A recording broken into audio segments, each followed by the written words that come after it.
My demo today is going to be on turning palm wood. Where we live, we have a lot of different types of palm tree, and there's 4 that I know of which have black fibers in it, and 2 that have burgundy colored fibers. All the rest of them are just the tan type of wood, and they vary in hardness. Most of them are garbage, not worth my time, but you're going to have nothing but problems with them. The outer edge, where the color is, like this one has the black fibers, this is Alexander palm. And Carpentaria palm is a great big tree. It gets about 50 feet tall and about, 10 inches in diameter. That is really good. See, my shoe spoon that I use every day is made out of that. And this is the last piece I had to make one that long. It's great for us old guys. You don't have to bend down to pop your shoes in. So I intentionally left flaws on this one so I would not take it to a show, because everyone I took to a show sold immediately. And it's stunning. Carpentaria, Alexander, which is also solitaire palm. Once in a while, fishtail palm has some dark, but usually it doesn't. Bismarck, or Bismarckia, I've never got one of those. I saw one with the dead top down in Fort Lauderdale, and I stopped and talked to the guy, and he said, yeah, we're going to cut it down in April, and I drove by in February, it was gone. And it's like that big around, and the black dots, they were just all through it and big. I really wanted that tree. I'll get one someday maybe. And related to that is blue lantana. And both of those have a great big round leaf, which is kind of silvery, where the little prongs come off the end of the leaf and bend over. Those both work too. The blue lantana is not as solid as these, but the color's there. It's a little lighter weight, but the rest of these, the outside's pretty hard. This burgundy color, cream palm and royal palm have burgundy. And in front of the Galleria Mall, they did this $50 million restoration about 20-some years ago, and they took down a couple 70-footers. And it's 22 inches in diameter, and the one had the dark fibers about 3.5 inches deep. That's the only one I've ever seen with that much color in it. Usually it's about 3/4 inches around the edge. The tree can be this big and you have a 3/4 inch dark. You can get some pen blanks out of it, or hair picks, or chopsticks, but this is some of the worst stuff you'll ever turn besides super punky wood. The black fibers are almost pure silica. The really good turning tools, you got 30 to 45 seconds of tool edge, and it's dead. That really, it kills your tools faster than any of them. Why do you turn? Just because it's stunning, it's beautiful. See, like, My tools? yeah, that kills them too. That takes a few minutes though, but it kills them. Like, if I'm cutting right here on the edge, 30 seconds, roll it, 30 seconds, roll it, 30 seconds, roll it, 30 seconds. So in like 3 minutes, I've used up this whole edge. Go sharpen your tool. Come back, same thing, go sharpen it. And like doing this, for the outside, I probably sharpen the tool about 4 times, and the inside, same thing with the scrapers. It kills your tools. These long fibers, they pop out, they stick in you like needles. You do not get shavings of any kind, no matter how wet this stuff is. It's silica. What's that? It's sand or glass. So it's nasty, nasty stuff to turn. I've never turned sable palm. Carl has. What's your experience on that? Yeah, well, it doesn't have that outer dark. Yeah, it's only the lighter tan color. Sable palm is one of the, cabbage palm as it's called. Cabbage palm, One sable. of the few that the center doesn't just turn to mush. Yeah. Royal palm, as soon as it's cut, the center turns to mush, but the outer ring, it has that dark color. Yeah, most of the palm trees, the center, like you can cut the tree down and after 2 weeks you take this pencil and stick it here, zoom, and it'll go all the way down the side. I've recently got some where that center is kind of firm. And that's rare. If you got a 20-foot Alexander palm, or solitaire it's also called, you can use maybe the bottom 6 feet. Up top, the black is just so thin around the edge, you won't be successful turning a piece, no matter what you do. I've tried hundreds of times. See, if from here to here, we got about 3/4 inch of the black, and sometimes you'll have that, and then over here, it's down to about an 1/8 inch. Cut it up, use it for something else. Don't try and make a round piece out of that. It will not work. If you're turning it wet, okay, let me back up a step. Mitch Wallach used to be in the club, and he turned palms, and he would make a piece like this with a lid, and he'd get $400 for another show. And he said, you got to turn the tube, make a base, and glue it on the base, and then set it aside a couple months. It's going to crack in about 6 spots, and you fill those with black epoxy, and then you make your piece. And I did that. I turned them, and then dried them, and then put them on a base. As a hollow tube, I dried them, and 5 out of the 6 of them cracked. And also, if you're dry and you put it on a base, totally dry, and you put finish on it, this stuff moves like crazy. When you put something on it, it expands. Now, 5 out of 6 of them popped off the base. So I figured out I need to, if it's wet, rough it out. I couldn't find my rough out ones. I got a bunch done. Put 4-inch dryer hose clamps on it, tighten them once a day or twice a day for a week, and once a day for 4 weeks. And then it's dry and stable. This is just roughed out. And then you put it back on the lathe, you turn your finish piece. This one was too mushy, I'm going to make a bottom on it. And then you got to sand it, get this done, put 2 coats of finish on it, and then you can put it on your base. No problems. If you don't put finish on this before you do it on, and you put finish on, this is going to expand and pop off in most cases. This should be called napalm. It's so bad to work on. That's it. Even with a sable palm, needs to be turned fresh. Yeah. Or if you leave it stay a while, it's moldy. Yeah. Now, you can correct that with a wood bleach, but... Yeah, you can see this one, that's not as yellow as it used to be, like that light tan, and this is where it's spalted, molded inside there. Yeah. And I've seen them worse. It's not a pretty mold. No, see, if that was the bright color, it would look so much better. So it's nasty, awful stuff, but it is stunning.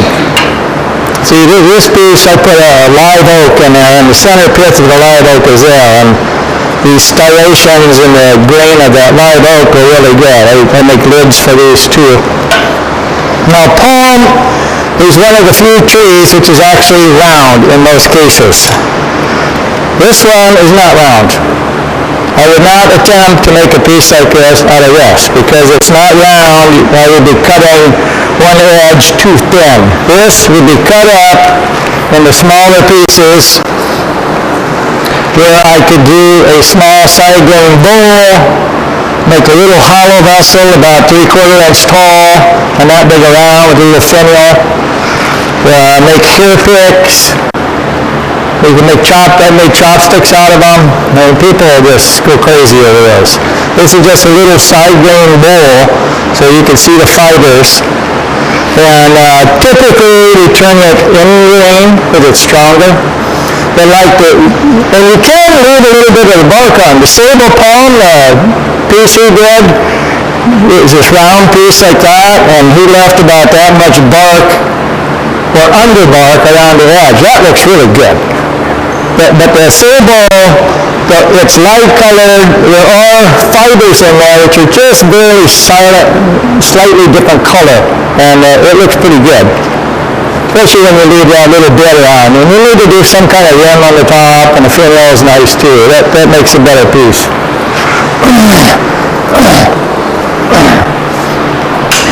See, it makes great finials. I mean, things in there. This is Cindy's box.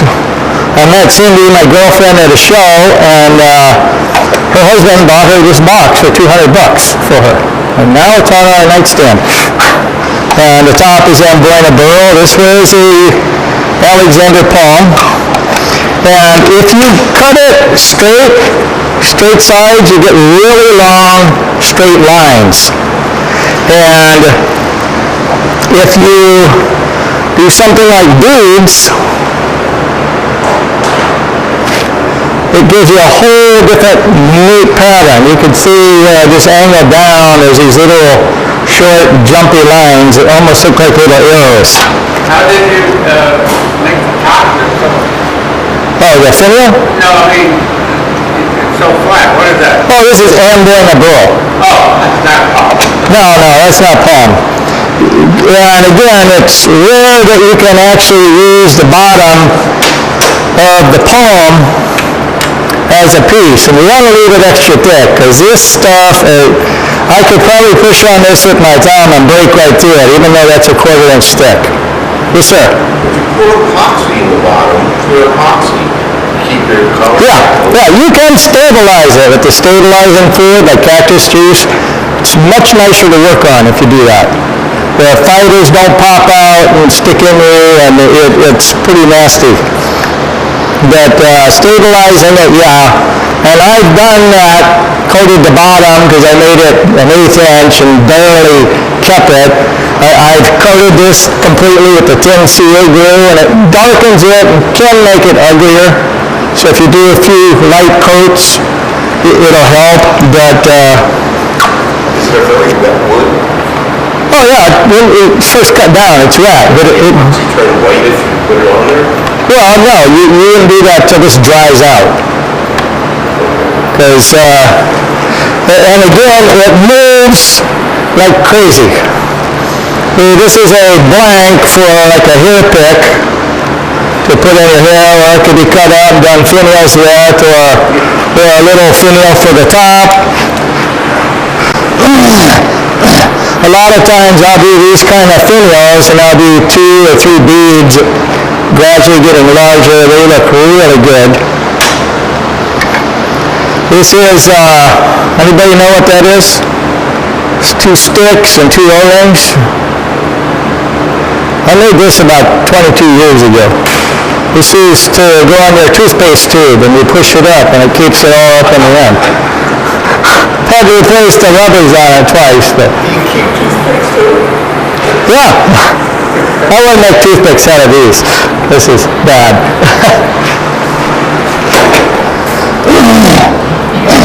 Okay, we'll pass some of this stuff around.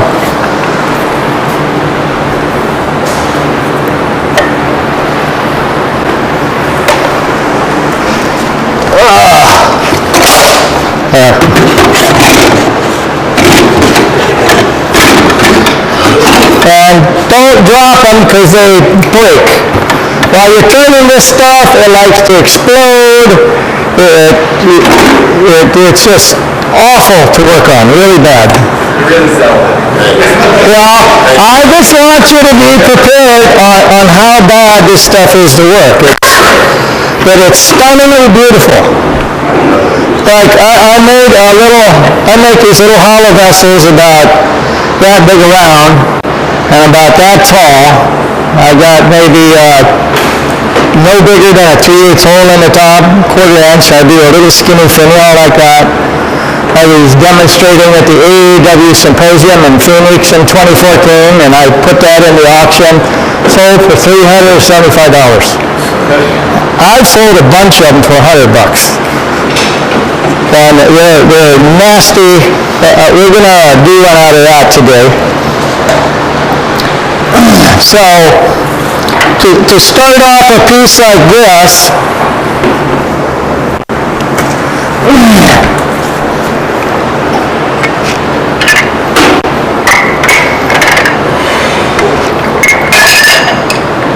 Do you have friends in like a landscaping company, like give you trucks and they have that elevator? well, I know some landscapers, some tree guys, and if I see one coming down with a dead top, I'll stop and talk to the people. Like the Carpinteria, I know there's a shopping center, and there's about 12 of them in there, and I've got two, because the top died, and I talked to the businesses, and they say the landscapers show up on Thursday. So I was there Thursday morning at 9 o'clock, and I talked to them, and I said, when are you cutting that down? They go, oh, next week. I go, I want the bottom 10 feet of that tree. So I was there, they cut it, threw it in my truck, and went with it.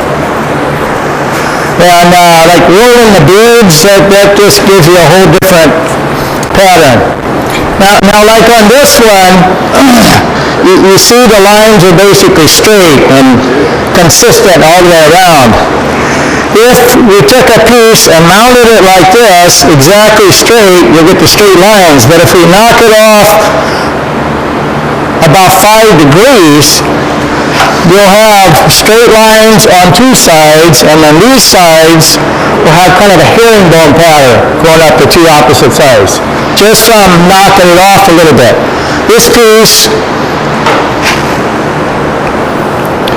I cut at a slight angle, and if you look at the side, it's got all these little jumpy spots. I forgot to sand the side on the belt sander, otherwise you could really see that. But I'll just turn this round so you can see.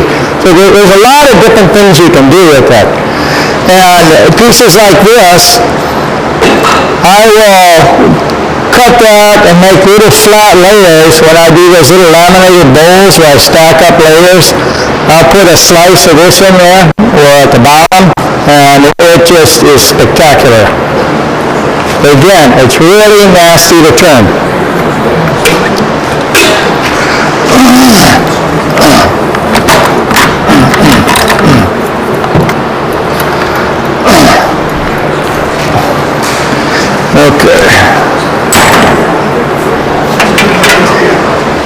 Okay, I just want to round this little piece out that I cut on a slight angle first. Put my close-up glasses on. And I usually take the pieces to a drill press and do a slight hole in there. It just holds so much better, because this is just so hard. It's almost like ceramic.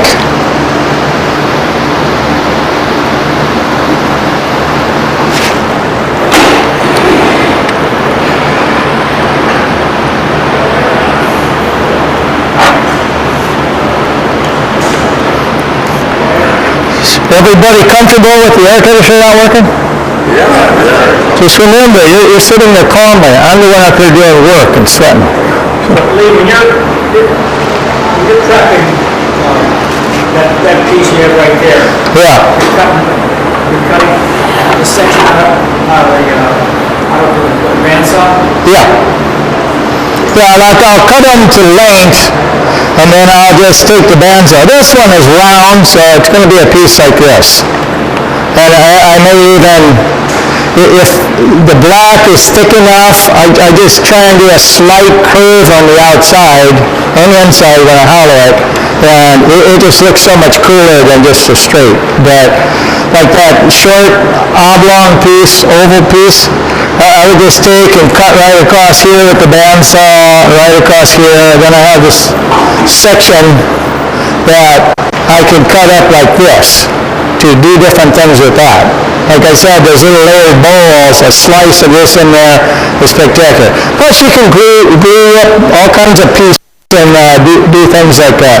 Tim Carter, who used to be on the club, he moved out of thing. I gave him a whole bunch of scrap oddball cutoffs, and he just takes a container and just rams them in there, fills it full of epoxy, and then turns it, and people just buy them as fast as he can make them.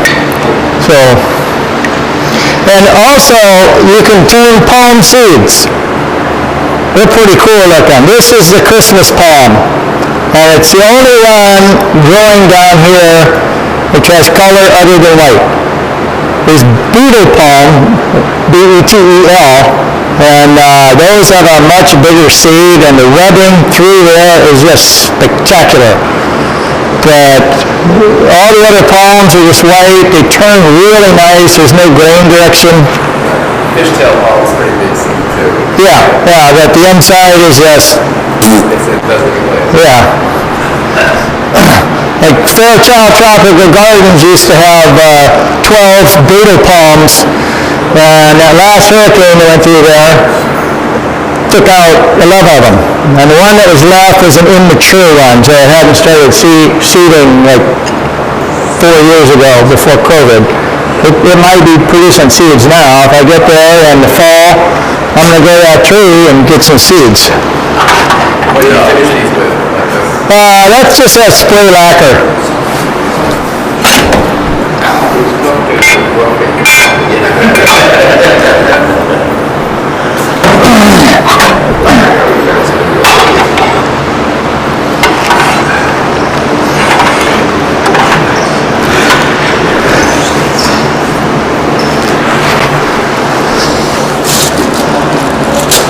And I recommend wearing a dust mask or respirator, all wood turning, especially this stuff, but I forgot to bring one.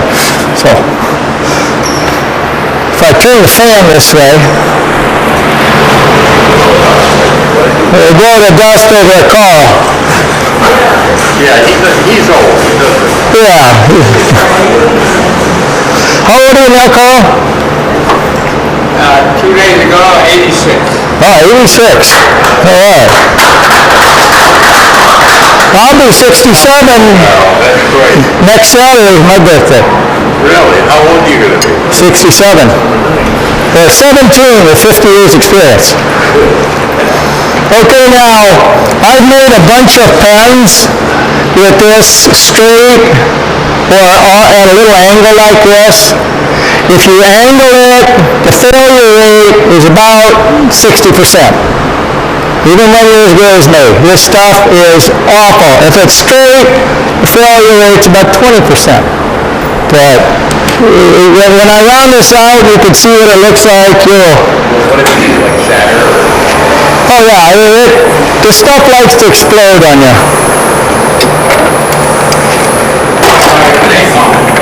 Yeah, napalm. Crank to speed it. You can still hear me with the mask on.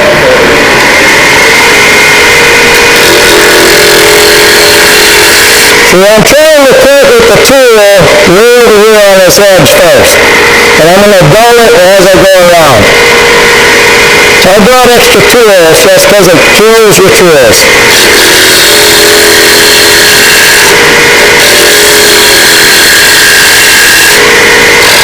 Now you new people, watch how the demonstrators hold their tools and how they're moving their body. See, I'm just holding the tool here and I'm moving my body. There's no arm or hand movement at all. Everything is so stable and controlled.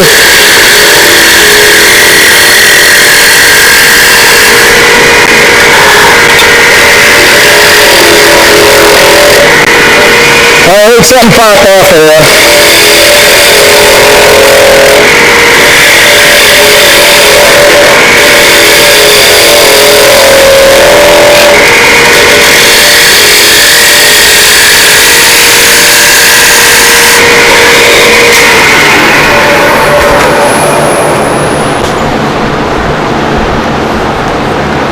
This isn't the prettiest one, but it'll get the point across. I'm going to take it down a little smaller and get rid of some of the area near the bark.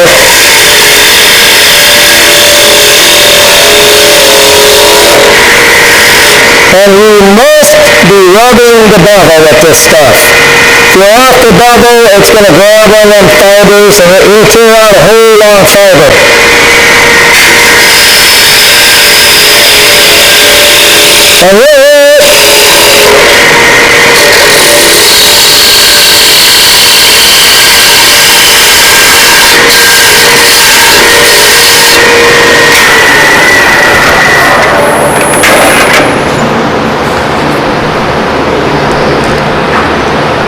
And yeah, this one's kind of ugly, but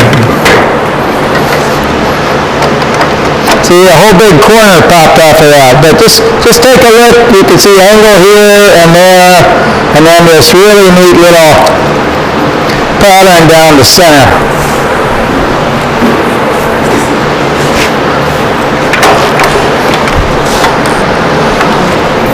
And that stuff is so hard. The screw's a little tight and the springy point's not working. It didn't even touch these teeth. I was just resting on the tip of this point. It didn't go in that far. Now when I'm doing this kind of thing, I have a great big chuck with jaws that big. I just stick it in the chuck and grab it like that. Automatically chews it up. And then I just have to kind of center this in.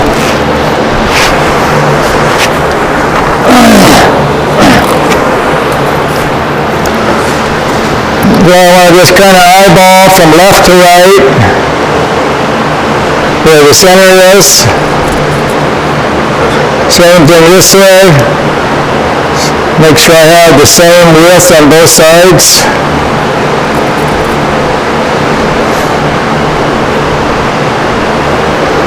We're going to go right there. See, that pencil there just went right down inside there. This one's been married up or something. Oh, I've been poking it.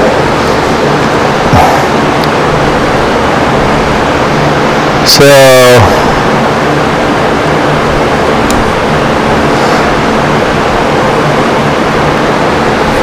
that end's going to have to be what it is. Put that in the center hole. Now I'm putting this up light to start with, just so I can spin it by hand to mark the center. Because I want, since I only have on this one about 3/4 or a little less thickness in the dark,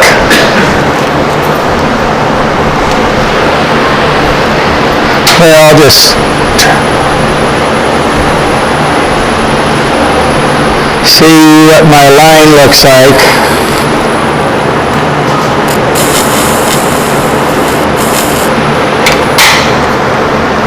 That's actually pretty good.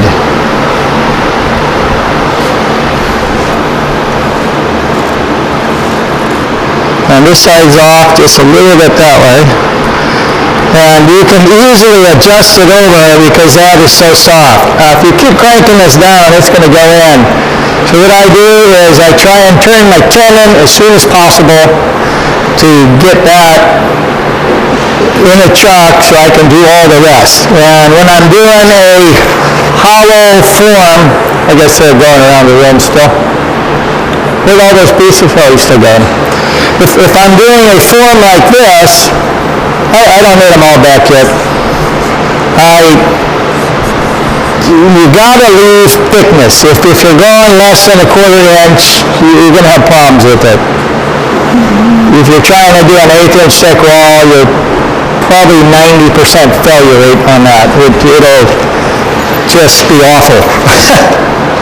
When you've got those, you need to worry about where the leaves, where the rain, where the leaves are. Yeah, that shows it right here.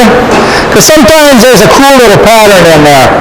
I usually will cut it right on that when I cut it with the saw.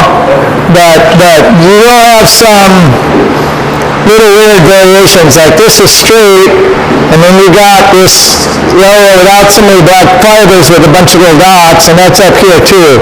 So that can vary a little, and some of that is from this. And if you ever can get a root ball, the Alexander or solitaire palm, and trim that, you got to cut off all them long stringy fibers and rocks and sand and crap. And if you get a good one and do a hollow vessel, and come across the top of the small hole, yeah, it's just spectacular. It's really, really neat.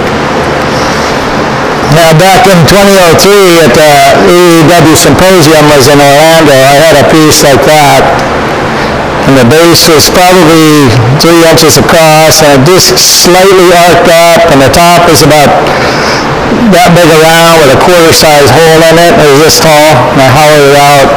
And I put that in the Instant Gallery, and there's 1,500 pieces there. And we only put 73 of them on the website, and that was one of them.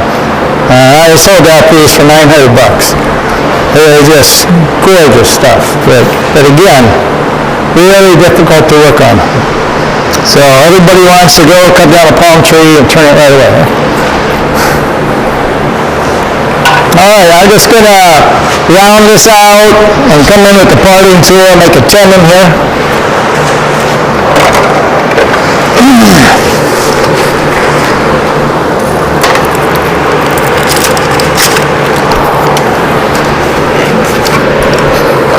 Oh, we never passed this around, did it? Yeah, I made that like 22 years ago.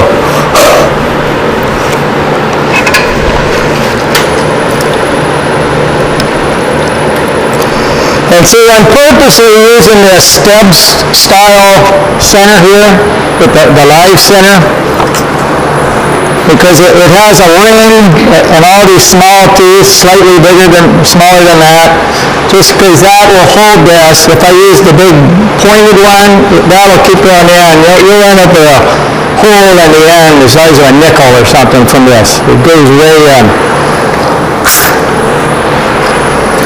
You can also use the kind with the larger circle on the point in them too.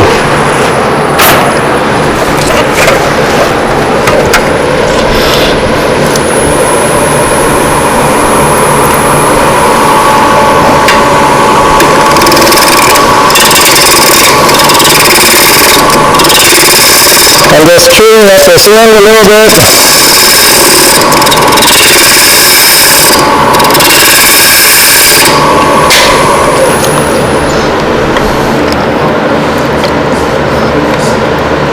So now this end isn't as dark as this end from that molding and spalting, so I was going to make this one the base. You got a question? What?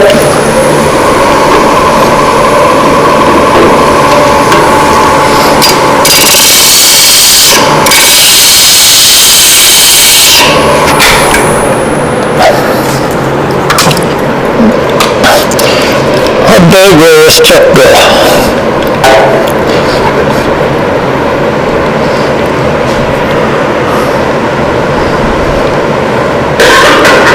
Quite large, good.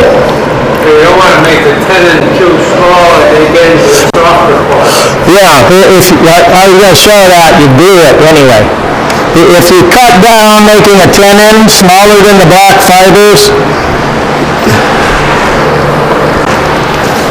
if you make a tenon and you have hardly any black fibers, you got to glue it. Take the thin, run ECA glue and just saturate it, make it hard, chew it up again, and then that increases your chances of a successful piece.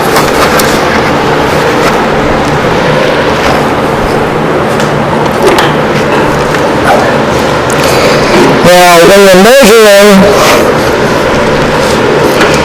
for your tenon, a lot of people think you measure from here to there. But you want to measure from the corner of this jaw to the corner of this jaw. That's the smallest area that will go inside this chuck.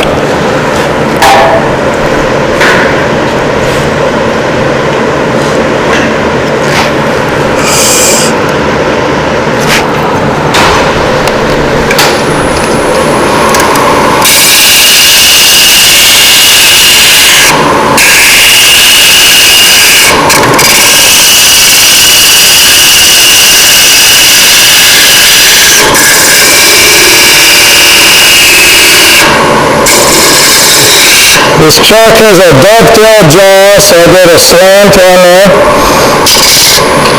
And when you're doing a trimming for a truck, you do not want it just to sit in the bottom and the jaws grabbing it.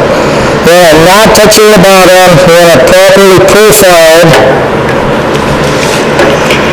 like the edge of the jaw, and sitting on top of the jaw. If you slant the underside in, it'll be sitting on the outer edge. If it's perfectly flat, it'll sit completely flat. That's where your strength is. You don't want it just touching this inner edge. Okay, now I have my thinning down. I want to get rid of this in there. And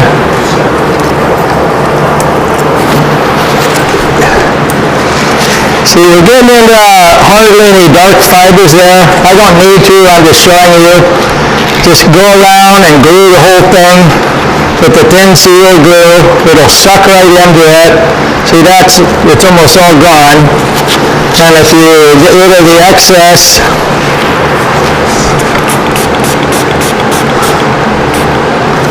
the accelerator hardens the glue. I like to stand aside and watch the tool rest while I turn it on. If there's any little speckles coming off, the glue's not dry. Now, who's got glue on themselves before? Okay. If you get little speckles on here, don't wipe it, because you'll smudge it and ruin the face shield. Plus the seal glue compromises this plastic. If you get too much on there, this thing can shatter, become brittle. And my buddy Larry did this once, and he was just filling some cracks, and I was working at my desk, and I looked over, I watched him do this. He went, glue, accelerator, he did this, he went. And I saw a full drop, and he was right here. See, my face is over here. I saw a full drop come off and hit him directly on the open eyeball. And no, I was at the other layers, and I just happened to look and see him, and he went, oh! And I grabbed him, dragged him in the bathroom, said, keep blinking, blink, blink, blink, and I grabbed the eye wash and hosed him out. It was just red and irritated a little bit. But protection for your eyes, number one. So keep that in mind. Now I want to go back and just re-true this up.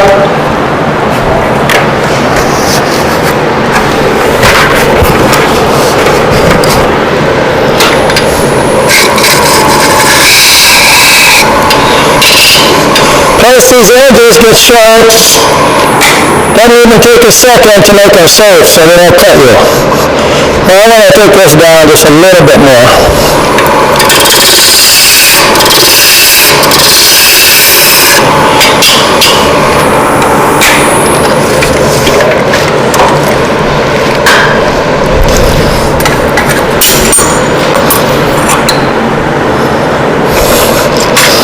We're going to go ahead and rough this one out too.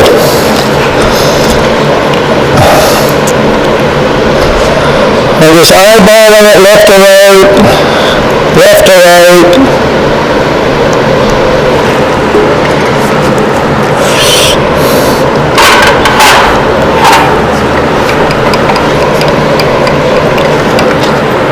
And I wanted to show you both in-grain and side grain.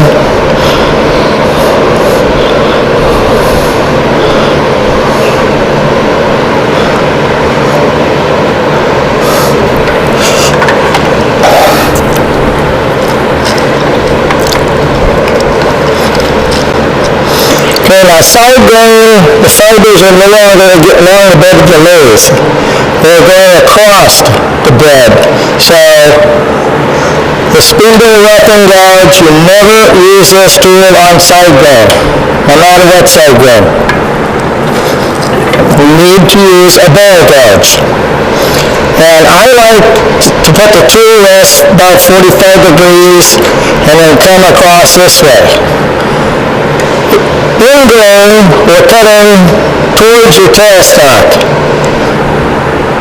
downhill, larger diameter, smaller. Side grain, we're cutting smaller diameter to larger. We're only cutting in this direction. Now you can put the TOS here and come back and forth and chew that up first. With a lot of woods, that works really good, but if you're doing that on a piece like this, side grain, you're going to catch the bottom of one of these long fibers and it'll bang, it'll be taking chunks out as you're going. I like to, with all my turning side grain, come from this way first. And there's people that teach flattening off this edge first. If you're doing mahogany, either way is great. This stuff, no.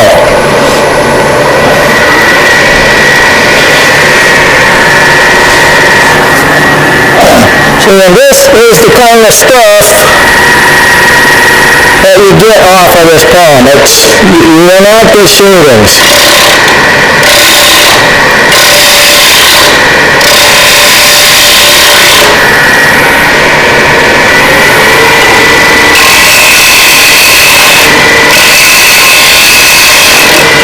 And I just put this demo together last night at 7 o'clock. I had no clue what I was going to do.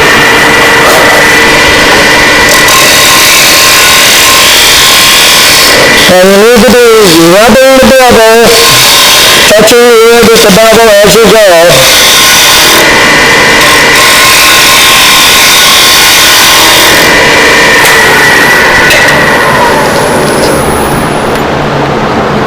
Oh, that's pretty stuff. I actually cut it pretty clean. I want to do a tenon for a chuck.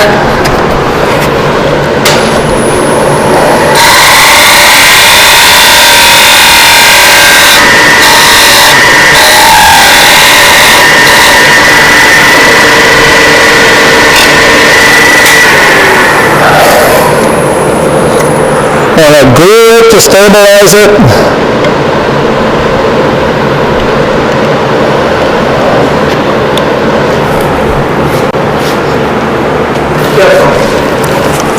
What's that? I thought you were going to show over here.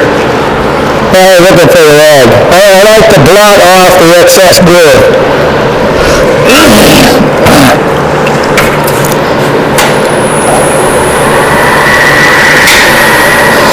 Now I go on this website called woodbarter.com. Wood barter. People trade wood on there, they sell it, you can buy it. They got all kinds of forums. There's wood turning forums and sawmill forums and box making and just everything related to wood. And one guy on there started a thread on one of the forums saying he was out in his garage, which is separate from the house, and he was gluing some and the bottle split and it went just all over his pants, the whole bottle. And he said he just barely got his pants on, and he goes commando, so he's standing there with nothing on below his shirt. So he had his phone, so he called his wife in the house, said, bring me a pair of pants, please. So she started going, why do you want a pair of pants? He goes, just bring them. So you got to be careful with that glue. What was the woman, Turner, Broward Club? Oh, D. Yeah, she tucked up on her face or something, she tucked it, no, she, on the leg, yeah, she, and she couldn't reach the bottle of solvent. yeah, the solvent was like over there. She's about this tall. She's Carl's age, and I think she's 2 years older than you. I think she's 88 now. And she still turns wood. Really? Yeah. She just makes pens and little things. But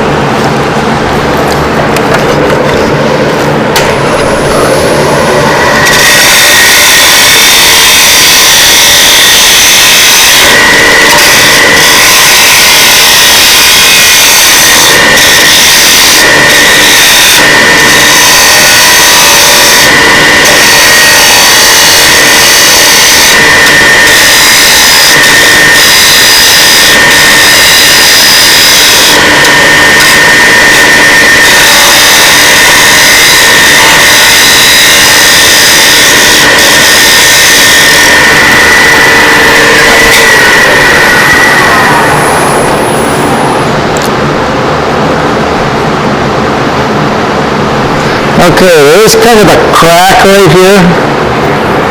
And like I said, this stuff loves to crack. I'm just going to do that, and then we'll move on to the other piece. I like to put the thin glue on first because it wicks itself down in, and then put the medium right on top of that. And having the thin in there actually pulls the other glue in better.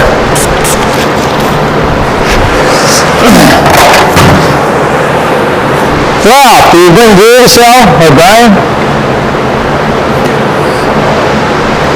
I don't need any, but I was just thinking about it.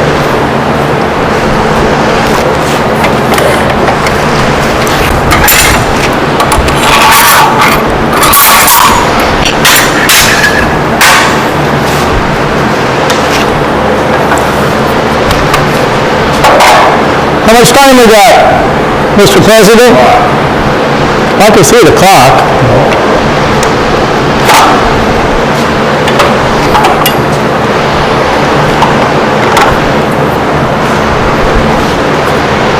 Yeah, you new people, when you're putting something in the chuck, don't hold it here, hold it here. That puts it flat against the jaws. If you hold it on the side, you can hold it a little bit at an angle. With the dovetail, it's not as important, but if you have the straight jaws, you can have it off center a little bit. And I was in on some wood that was ingrained, and I just kept tightening the chuck. I just crushed that tendon off on this stuff, the center, soft, mushy junk. Dead centered. Okay, we'll clean up the outside of this.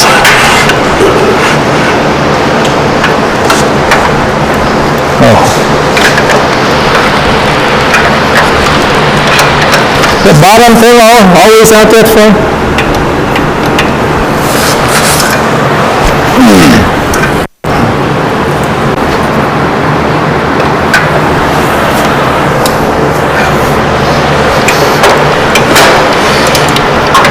Oh, that bottom screw thing was way up on this edge.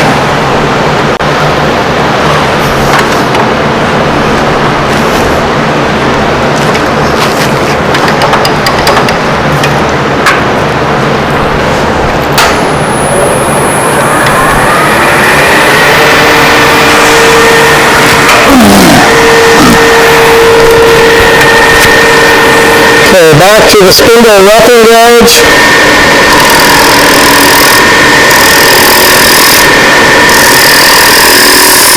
And remember, this stuff likes to explode. I'm trying to keep myself over here and not right here.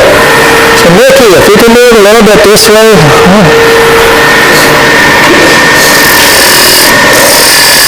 I'm really having to blow up with the inside still intact. So.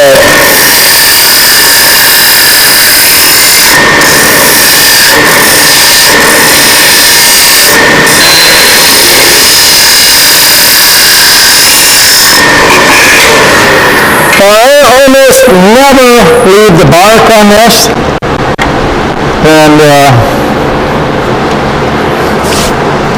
just having a look and see what we got. There's some torn green right here. Need to true up the end still.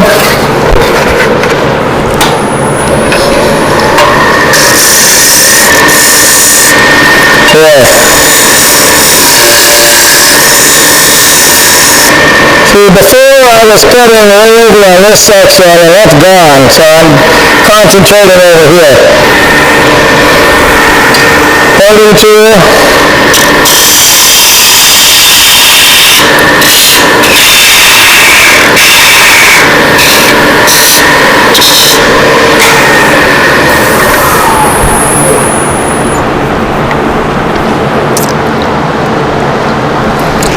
Now, there's black palm and red palm you can buy off the internet or at some stores. But black palm, I don't know how thick the dark is, but there's not as much light areas in it. It's almost black, and to me, it's not that attractive. I like the different color variations that come with that. And up near the actual bark, it's thicker, the fibers are closer together, so when I get down in a little more, they lighten up. I just want to do kind of a curved shape so you can see how it changes. Maybe roll a bead on it.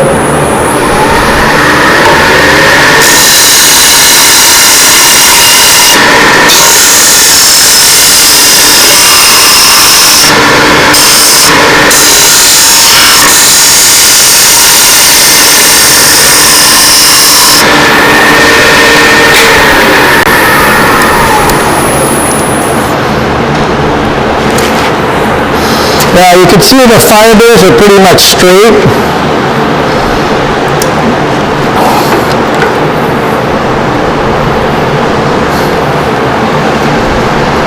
Now there's a lot more light down at this end than up on the top.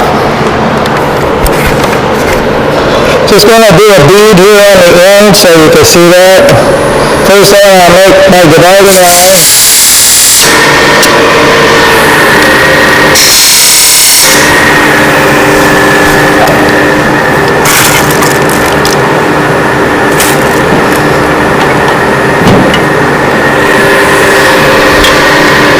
Taking a spindle gouge,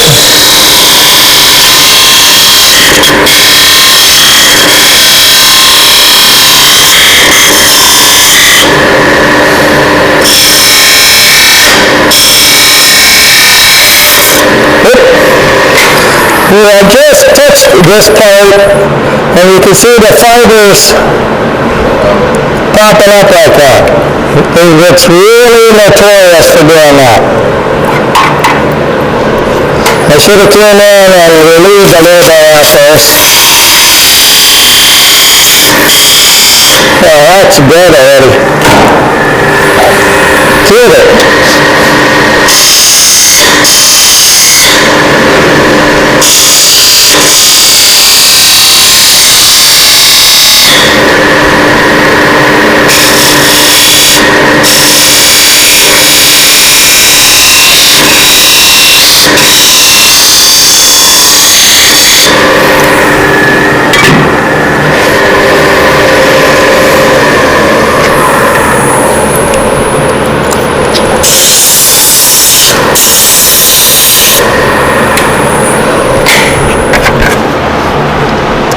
See, that makes for some,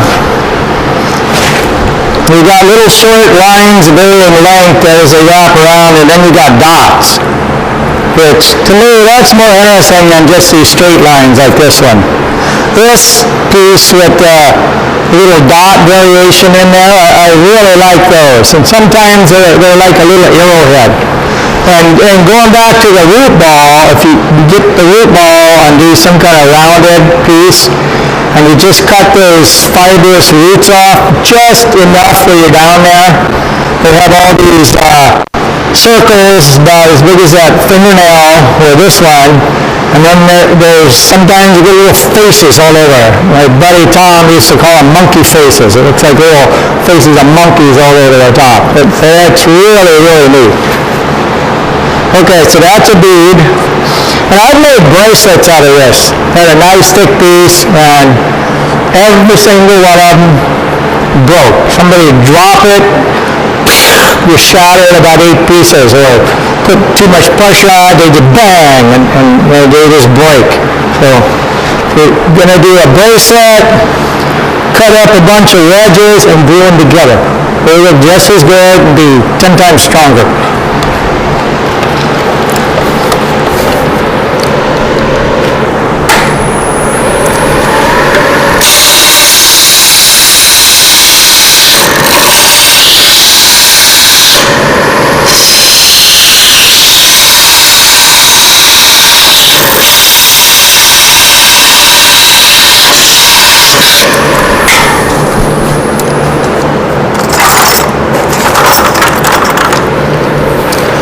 That's killing my tools. This is just a diamond here. These work better, you put a tunnel on. Yeah, it's tongue oil.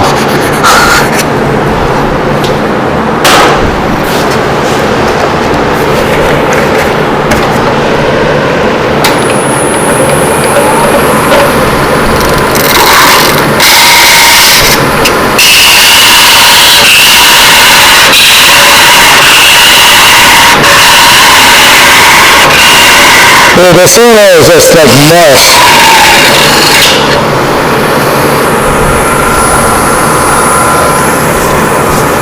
Okay, so the outside here is just slightly angled that way.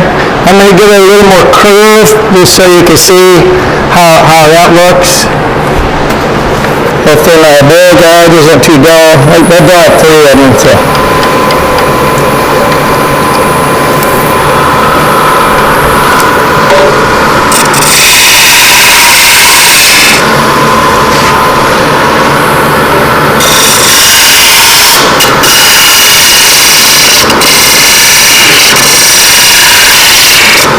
Like I'll do boxes like this and just roll beads all the way up the sides, and it really looks so cool.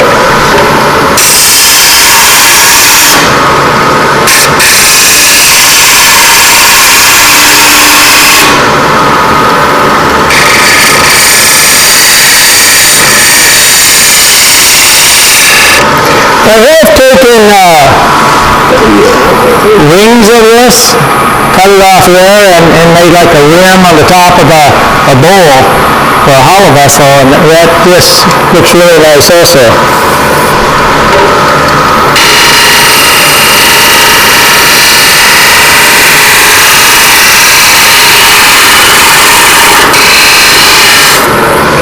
Okay, let's look at this now. So you can see there are varying lengths of lines going across here. Yes.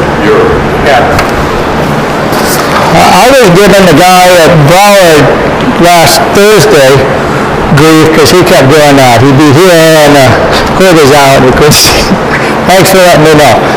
So you got varying lengths of lines here, and then you got all these little short. See, there's a yellow line that kind of varies in and out. It just makes a cooler piece.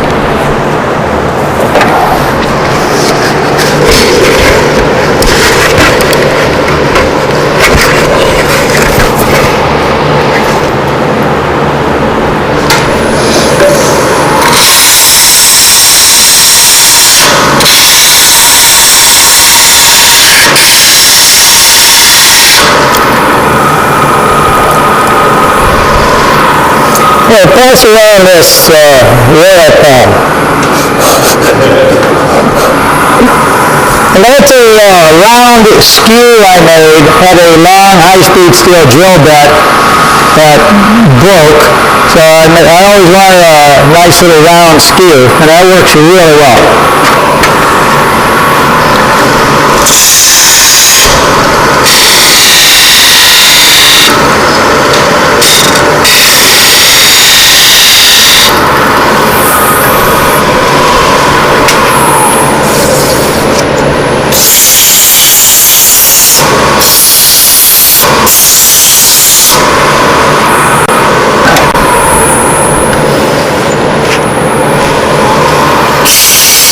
Get rid of the sharp edge.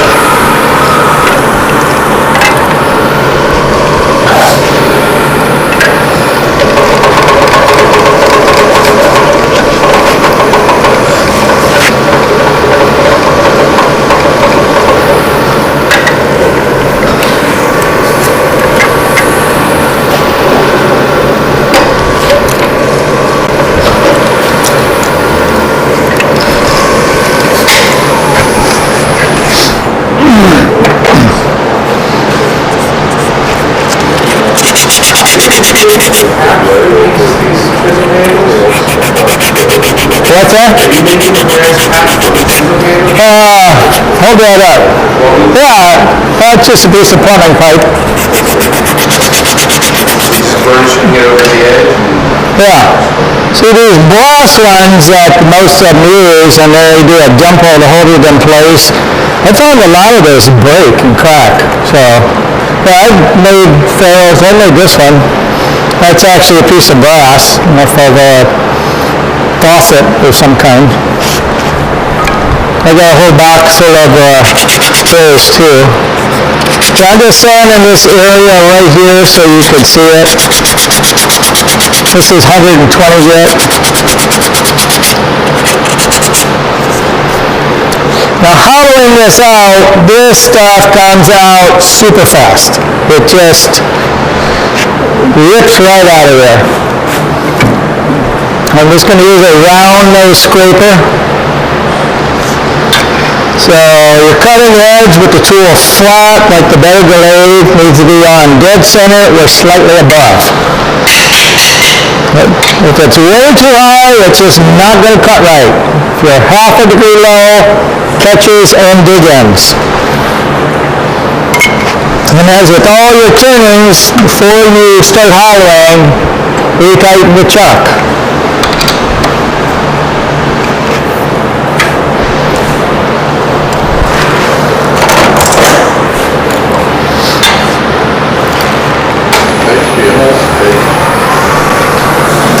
Okay. If it blows up, it's going to hit you.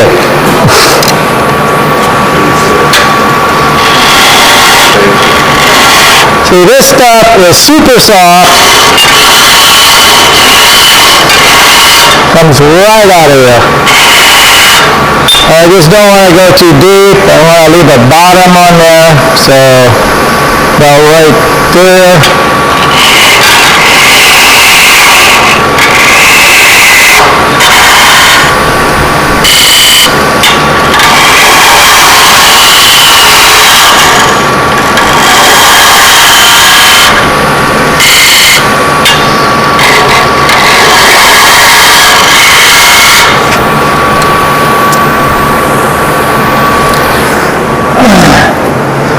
This is a square nose scraper, and I like to hollow. I'll put it there, cut about 1/8 inch of the cutting edge, and just go straight in. I used to use the big wide ones, but I like my hollowing bars better. But I don't know if you can see, but I only have 1/4 inch of cutting edge here. The remaining, I round it over, because I don't want that cutting. When I have the big 1 1/8 inch wide square nose scraper, I would do this, go down in and hit the bottom, and that whole edge grabs, and it about picked me up off the ground. This, with no more than 1/4 inch cutting edge on the left side,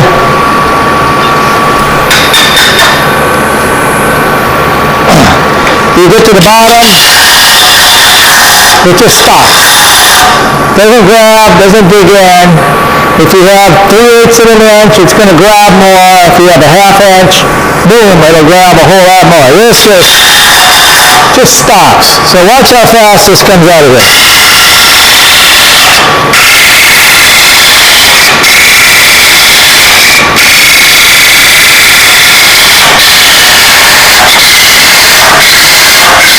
See, I got the tool against me, and I just go in there like that. My hand is up against my body. I want to go in with the round nose scraper, kind of contour the inside. Up here near the rim, I'm planning to make a lid for this piece. I'm going to leave about 3/16 of an inch totally straight, and then down in, I'm going to try and follow the contour of my shape. See, and this is where I like my big pool wood lathe. I can just go pop and go zip, and this is over here. When I had a Powermatic, I had this end right from the wall, and I always slid it down here, so I'm working on the end. I'm not trying to lean over the lathe.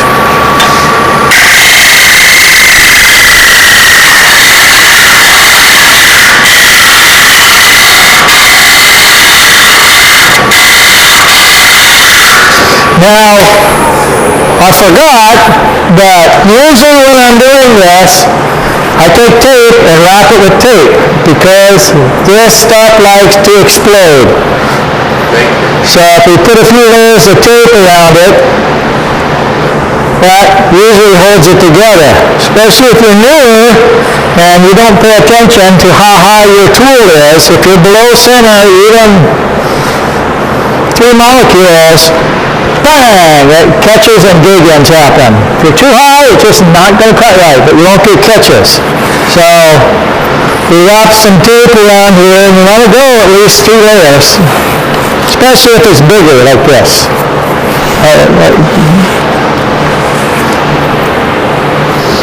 And if I'm doing bigger ones, I've even taken them hose clamps and put them on there. If I'm doing one that tall, yeah, I'll hose clamp it and then tape over that, because you don't want to touch your knuckle on that nut from the hose clamp.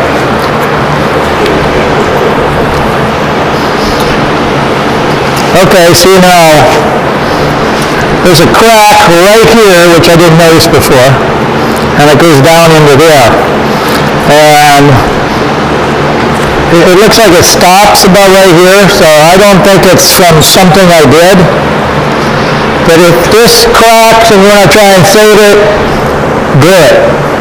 So let's put some glue on that. The thin first, so it wicks down in. Plus the capillary action of the, if you put the glue there, you can see it go zoom all the way up that crack, which is not visible. Like this, the glue just went up to about here when I did that.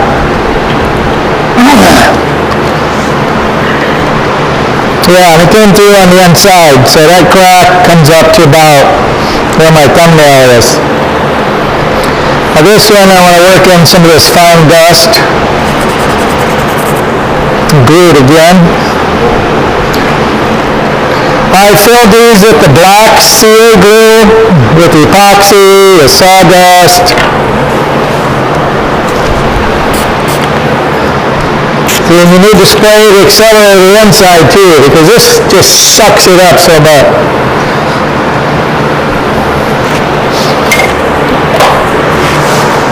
And when you're storing your glue, whether it's in your refrigerator or not, put it in something else. I've had several of these bottles just break apart for no reason over the years. You come and all the stuff on your desk is glued down. All right, now I want to come across inside the bottom. And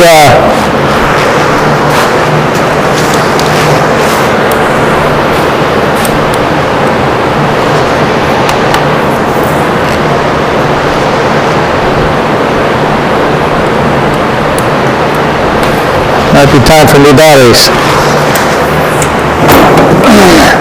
This is the best feature on the phone. Or the hatchet chop. So this bottom is really soft and it will produce torn grain.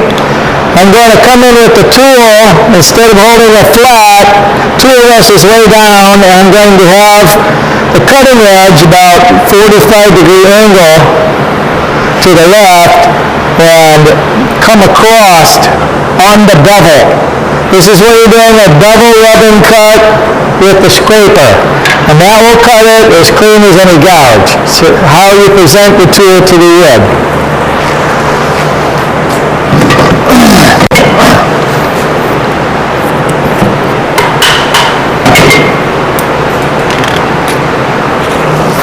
Maybe that got turned on in the piece. So I need to find my center, which is right there. And I would have to have the tool here, and I want it down there, so I need to lower the tool rest to get my cutting edge where I want to hold the tool. And that's the problem with beginners. You're in a bad place holding your tool. You want to be in your best space no matter what. So now I'll be rubbing that bevel and cut across the bottom to get a clean cut. This works really well on ingrain, Norfolk Island pine too.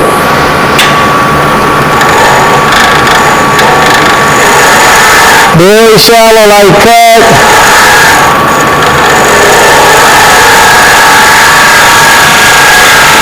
And if you're right on center line, you can take this all the way over right into that corner. And I'm getting into the harder fibers.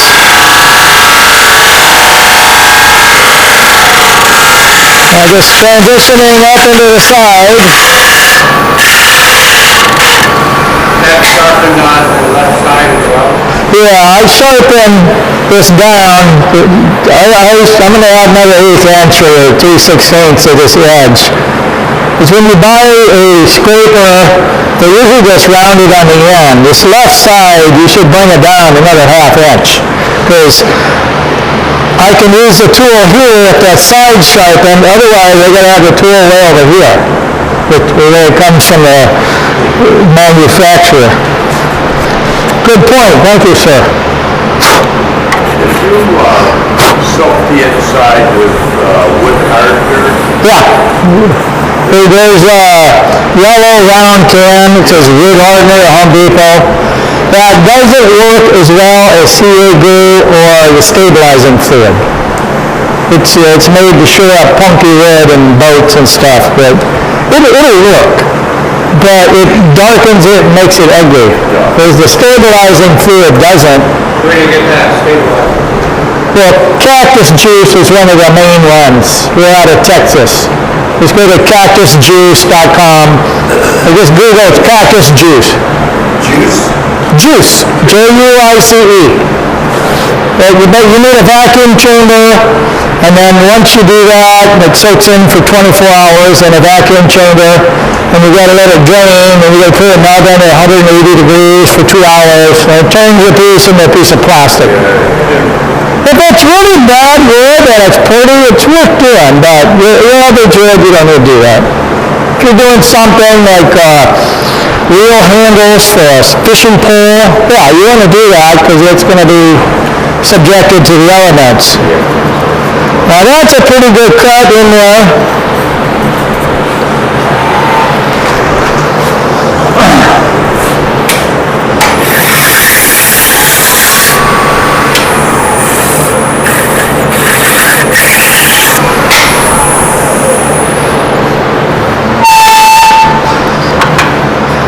There's kind of a tiny little nub in the bottom, and there's a big hole right there from a bug or something, unless one of the fibers pulled out. That's repairable though. So I want to usually I would just do a jam chuck and cut the bottom like normal, but I have another way to hold this, which we're not going to do today. And the bottom on the inside is about here, so if this is my bottom, I got almost 3/8 of an inch in that bottom, which again is very, very weak. So 3/8 thick, it's quite stable. So we'll just part this off.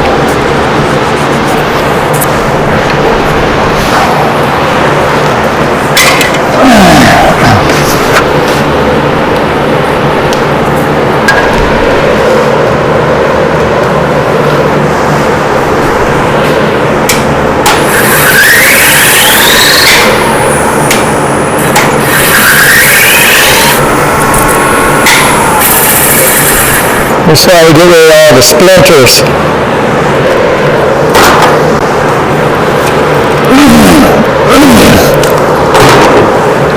And if you're cutting a piece for side grain for like a pen or something, again, your failure rate is about 60%.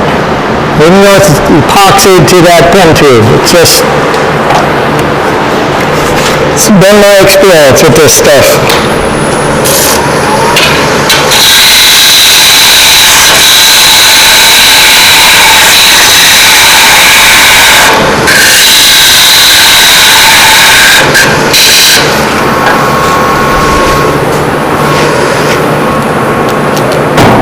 The dead line, this one should be sharp.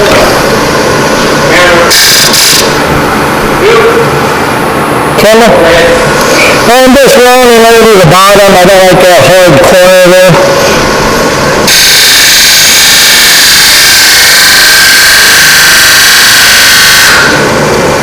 Yeah, that's better.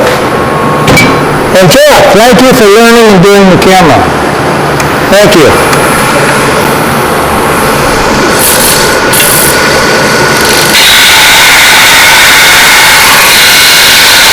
Well, if you're coming down doing this and you're putting too much sideways pressure, you can pull a plug right on the bottom. And this stuff is really weak. I'm just trying not to put sideways pressure, just hold it enough where it's going to come off.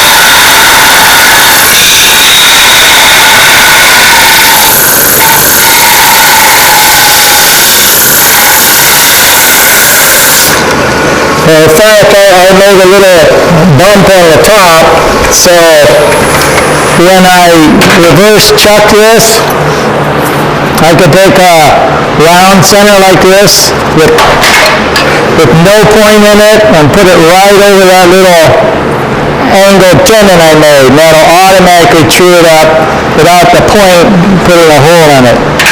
And see, there's that hole inside, and there's more holes here, so there's a bug in here eating this. So that can be fixed.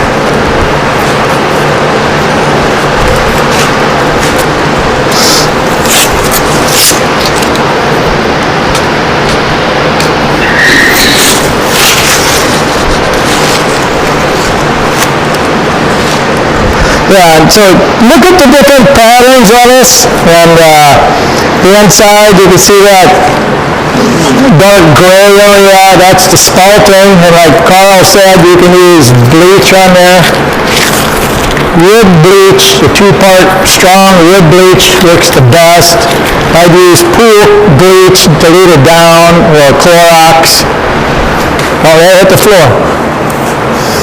Online, I found a formula for making your own wood bleach, but it's difficult to buy now Yeah. because of shipping and that. Anyway, online, look for homemade wood bleach. Yeah. Okay, we'll throw this piece in the bring back as the second prize.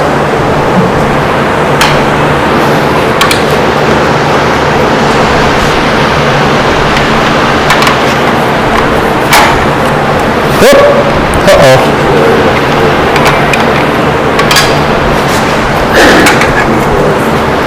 The adapter came loose. That's not going in there.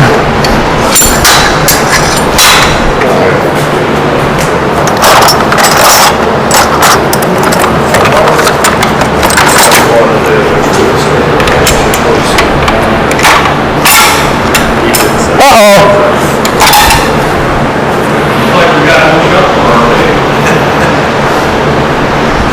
Yeah, I want to put the other chuck on for a demo.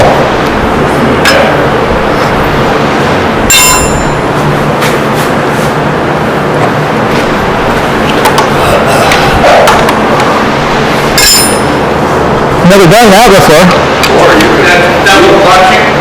Yeah, that's what that is. Could have done that with your knockout bar in the first, in the teeth on the big chuck. Yeah, the adapter's coming out of the chuck. So the adapter's going to stay on the lathe. So, this will work. See, I have a smaller one. That's too big to fit in the hole here. We can't get that off. Unless we got something else here. Maybe just some big pliers. This will work. I've never done that before. I've used two lathes at once. I needed to make a karate staff 6 foot long, so I had this big double MDF, and I put my little Carbotech way down here, turned the tailstock around so I could use that, and the headstock on my big lathe. So. Where's this one? But you just remember, there's always a way.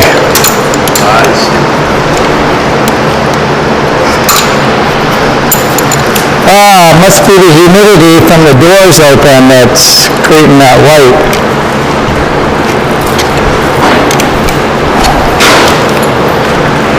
Okay, so I'm going to take the whole top off and then just do one of them little hollow vessels.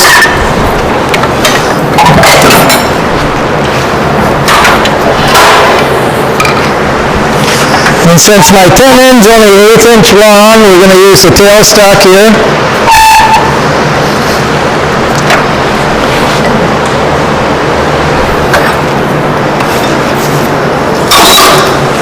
So who's ready to work on some palm whip?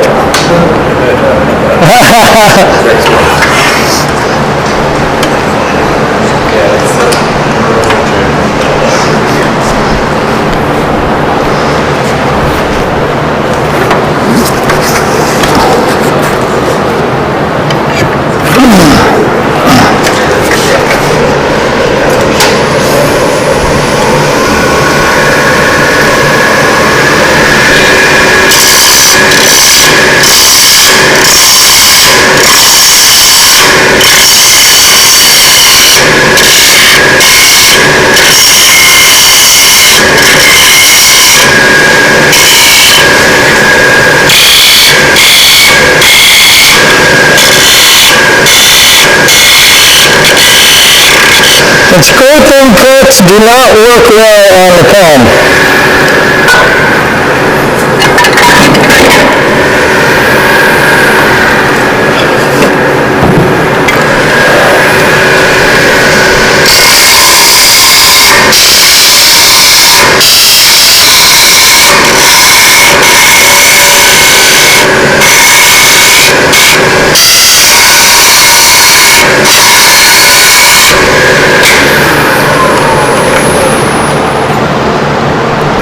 Oh, that's pretty.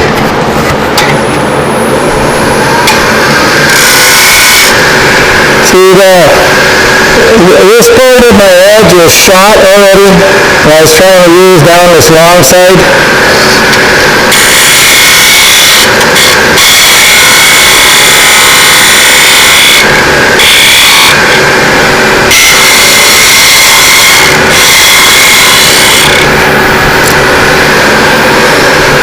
Okay, and many times when you're working this, and you're coming in right here, you'll get a little catch and pop out one of these fibers right here and right here. And what I do is, there's usually some long different pieces laying around, or I'll just flick one off another piece and glue it right in that slot. It's just a U-shaped slot. But what else works good is you take a marker and you just darken the slot and fill it with a CO glue. It looks exactly the same. And there's been times when I'll do a piece and you got all this nice pattern and there's one area that's not. So I just take one of these and I'll draw some lines and kind of match the pattern, blend it in, lightly sand it with 400 to finish on it. You can almost not tell whatever happened. Okay. Now what causes that white? That's from the CA glue, but with the doors open, it's humid in here, and the humidity made that go white.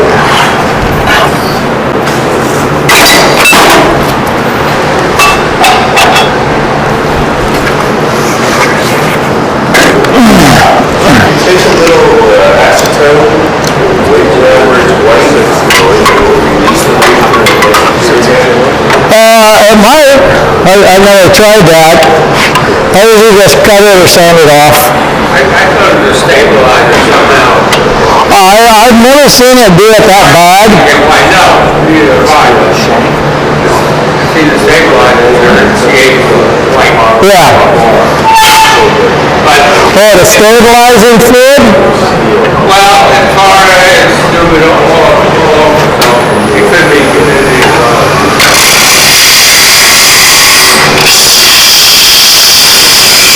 And Nicky, you ready?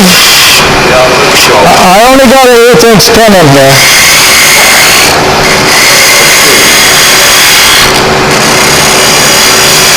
See, now I'm using this long edge.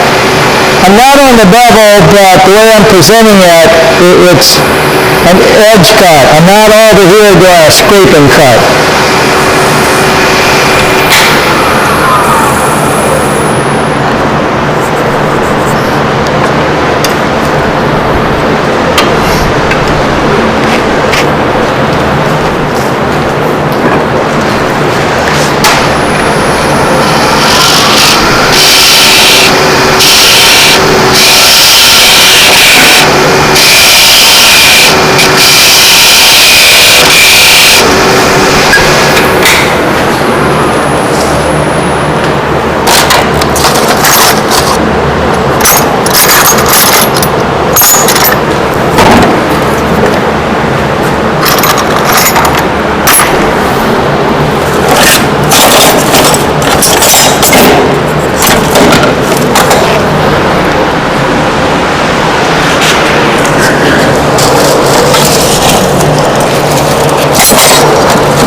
There we go. Oh, there is a Jacobs check here.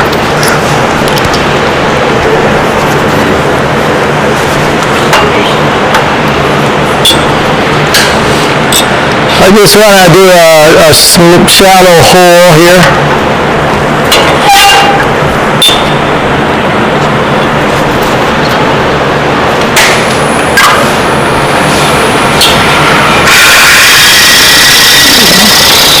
I'm just being lazy and not using this because it would take, this is quicker.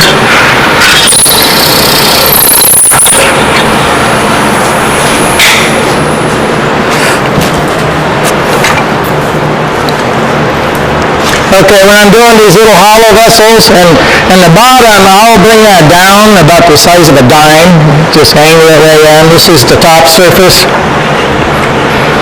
But this is one of my hollowing tools.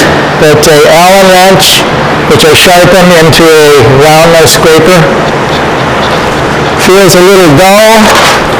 One more tongue oil.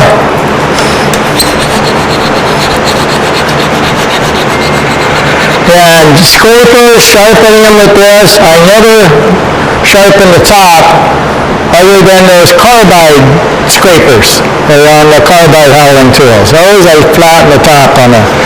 All my other scrapers, I do the bevel. So, whenever you're changing tools, new people, always check the height before you turn it on. Like earlier, I went from this scraper, which is 3/8 thick, cutting edge on the top, to this 1/4 inch scraper.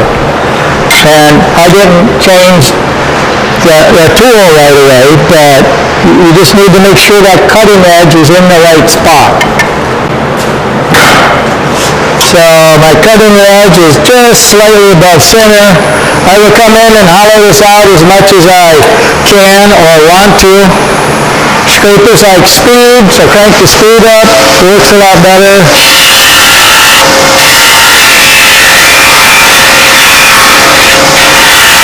This one actually has too much bend. I didn't bring my shorter one, where it's not as long this way.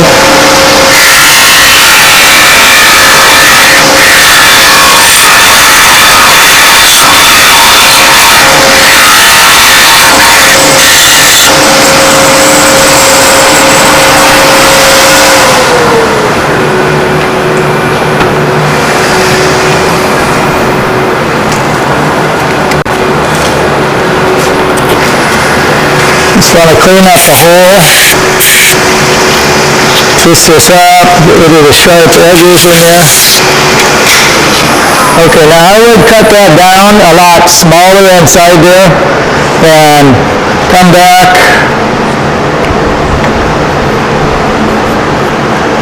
See, there's rough edges here on the corners because you can see the fibers go across right like that. So right here, it's cutting on the end of the fiber. This is pretty smooth, but right here, there's a rough spot there and a rough spot here. This cut a lot better than I thought it would. So, that's going to be it for today's demo. You can look at this. This piece I may have cut down just slightly lower just to get in a little more of the fibers. It's still a little bit light right there. But you get some finish on there, some tongue oil. You could see, just take a look at this, and the notch on this base be on the size of a dime. So, any questions about palm? None? All right, Bill. So, we're going to take a break or just go right into other stuff? Take a break, you cleaned up. Okay, anybody wants to come up and look at this piece, because it gets a whole new look. You can make really nice cabinet knobs with IRS too. I bought that